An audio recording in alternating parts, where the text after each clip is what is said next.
New mother और newborn baby के लिए फैन, पंखा, एसी, कूलर। एसी बहुत तेज चलाएंगे या फैन भी बहुत हाई स्पीड पे चलाएंगे तो डिहाइड्रेशन की प्रॉब्लम हो सकती है। लेते हैं जिसमें देसी घी है, शुगर है, ड्राई फ्रूट्स हैं, पंजीरी वगैरह बना के देते हैं घर में, इसलिए पेशेंट्स मोटे हो जाते हैं। वो ब्रेस्ट मिल्क के जरिए बच्चे में चला जाता है, इसलिए माँ की बोन्स वीक हो जाती हैं। फ्रेंड्स, आज की वीडियो है एसी के ऊपर।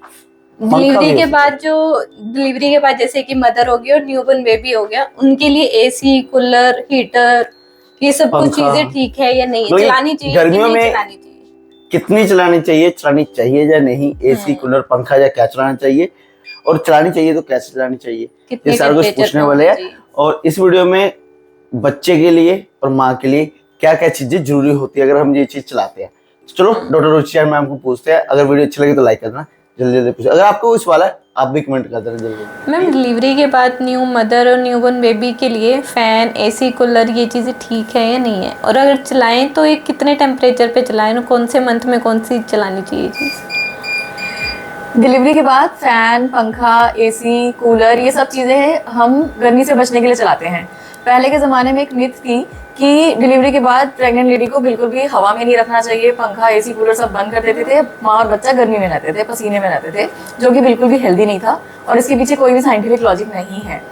एक्चुअली में पंखा, एसी चलाने चाहिए डिलीवरी के बाद, यानी कि माँ और बच्चे को कंफर्टेबल टेम्परेचर पर रखना चाहिए, ना उन्हें ज़्यादा सर्दी लगे ना उन्हें ज़्यादा गर्मी लगे।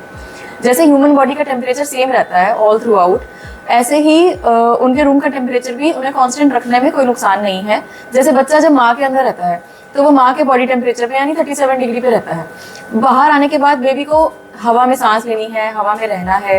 तो अगर जैसे इंडिया में इस टाइम बहुत गर्मी है, अप्रैल का महीना चल रहा है और हम नॉर्थ इंडिया में रहते हैं, यहाँ पे काफ़ी गर्मी है, तो इस मौसम में बच्चे को भी गर्मी लगती है, बच्चे को भी पसीना आता है। जब बच्चा माँ के साथ रह के ब्रेस्ट फीडिंग करता है उस टाइम उसकी एनर्जी यूज़ होती है, बच्चे को काफ़ी पसीना आता है। तो हमें बच्चे को बहुत ज़्यादा लेयर्स में लपेटना नहीं है। एक सिंगल कॉटन के गारमेंट्स की लेयर और उसके ऊपर कॉटन की सूती पतली सी चादर या पतला सा टॉवल आप लपेट सकते हैं, जिससे कि बच्चे को बहुत ज़्यादा गर्मी में घुटन महसूस ना हो। बच्चे को माँ के टेम्परेचर के साथ ही रखना चाहिए। जैसे माँ को अगर मान लीजिए इस टाइम पे 26 डिग्री पे एसी चलाने का मन कर रहा है या 27 डिग्री पे चलाने का मन कर रहा है, तो बच्चे के हिसाब से देखते हुए हम बच्चे के लिए बस 1 या 2 डिग्री बढ़ा के एसी का टेम्परेचर सेट कर सकते हैं। एसी और कूलर में से मैं ये कहूँगी कि एसी बेटर है। एसी का टेम्परेचर सेट कर सकते हैं, कूलर का नहीं कर सकते। दूसरा, एसी आजकल ऐसे आते हैं जो ऑटो कट के हिसाब से चलते हैं, तो जैसे ही कमरा ज़्यादा ठंडा होने लगता है वो कट कर लेते हैं टेम्परेचर अपना और स्टेबल मेंटेन कर लेते हैं। दूसरा, कूलर में अगर रोज़ साफ़ सफाई ना की जाए पानी की, उसकी या फूस की, तो पानी वहीं सर्कुलेट होता रहता है, फूस में थोड़े जर्म्स भी हो सकते हैं, वो कूलर बाहर की हवा को गीला करके अंदर फेंकता है, तो इस वजह से बच्चे को जर्म्स की वजह से रेस्पिरेटरी प्रॉब्लम हो सकती है, कोई एलर्जी हो सकती है। तो मैं ये कहूँगी कि अगर लेडीज का ऑपरेट हुआ है, सी सेक्शन हुआ है, तो स्टिचेस पे कोई दिक्कत नहीं होगी इससे? सी सेक्शन की स्टिचेस पे दिक्कत होती है पसीने से, तो हमें माँ को पसीने में नहीं रखना है। पसीने से स्टिचेस खराब हो सकते हैं या वो आसपास की स्किन गल सकती है, उसमें पस बन सकती है, लेकिन एसी से नहीं। तो एसी चला सकते हैं, पंखा भी सेफली चला सकते हैं। आप जहाँ रहते हैं अपने एरिया के वेदर के हिसाब से, मौसम के हिसाब से और वहाँ के पोल्यूशन लेवल के हिसाब से बंद कमरे में रहिए, एसी चला सकते हैं। बाहर अगर शाम का मौसम अच्छा है, आपके आसपास ग्रीनरी है, तो आप बाहर भी निकल के ठंडी हवा का आनंद भी ले सकते हैं। मैम, डिलीवरी के तुरंत बाद मतलब जैसे 40 डेज तक कहते हैं कि फैमिली मेम्बर्स अलाउ नहीं करते हैं कि आप लोग एसी मत चलाओ, बट डॉक्टर्स अलाउ करते हैं। फैमिली मेम्बर से कहते हैं कि डिलीवरी के बाद बॉडी बहुत वीक हो जाती है, बोन्स बहुत वीक हो जाती हैं, तो इसलिए कहते हैं एसी नहीं चलाना चाहिए। तो क्या ये सही है? और ये भी कहते हैं कि मोटापा भी आ जाता है। देखो, डिलीवरी के बाद पंखा, एसी चलाने से बोन्स वीक होने का कोई कनेक्शन नहीं है। हर माँ डिलीवरी के बाद तुरंत बाद ही अपने बच्चे को अपना दूध पिलाना शुरू कर देती है, जिससे कि माँ की बोन्स में जो कैल्शियम है, माँ की बॉडी में जो कैल्शियम है, वो ब्रेस्ट मिल्क के जरिए बच्चे में चला जाता है, इसलिए माँ की बोन्स वीक हो जाती हैं। और इसी वीकनेस से बचाने के लिए डॉक्टर्स माँ को कैल्शियम की टैबलेट्स खाने के लिए कहते हैं और कैल्शियम युक्त चीज़ें खाने के लिए कहते हैं।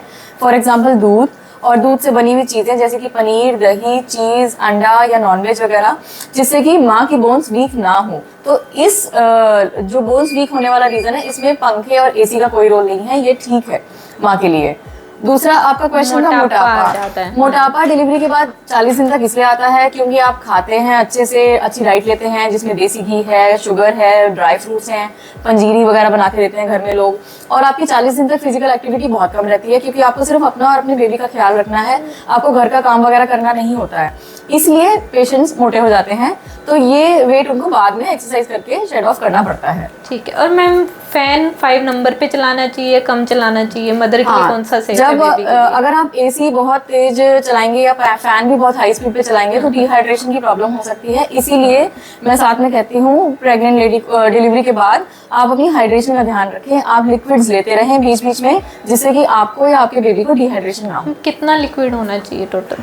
एक डिलीवरी के बाद एक मदर को कम से कम 2 से 4 लीटर पानी जरूर पीना चाहिए। पानी ही प्लेन जरूरी नहीं है, इसमें पानी के जैसी और चीजें भी आ जाती हैं, जिसमें कि जूसेस हो गए, मिल्क हो गया, ये भी लिक्विड है, नारियल पानी वगैरह है, ये सब मिला के 2 से 4 लीटर। आई होप आपके सारे डाउट्स क्लियर हो गए होंगे। फिर भी अगर आपका कोई क्वेश्चन है तो आप मुझे फेसबुक या इंस्टा पर डीएम कर सकते हैं, डिस्क्रिप्शन में मिल जाएगा। Thank you. और आप कमेंट भी कर सकते हो। तो फ्रेंड्स, एसी, पंखा और कूलर को लेके आपके सारे डाउट क्लियर हो गए होंगे। आई होप कि अगर फिर भी है गया तो आप कमेंट कर सकते हो, जैसे कि एसी चलाए या ना चलाए, वैसे तो मोस्टली क्लियर हो गए। वीडियो अच्छी लगी तो लाइक कर देना। डॉक्टर जैन मैम की आईडी, इंस्टाग्राम आईडी और फेसबुक आईडी आपको डिस्क्रिप्शन में मिल जाएगी। अगर आपको कोई सवाल है तो आप कमेंट में भी छोड़ सकते हो। तो आज के लिए इतना काफी है। Bye friends, thank you for the video. Video अच्छी लगी तो लाइक कर देना।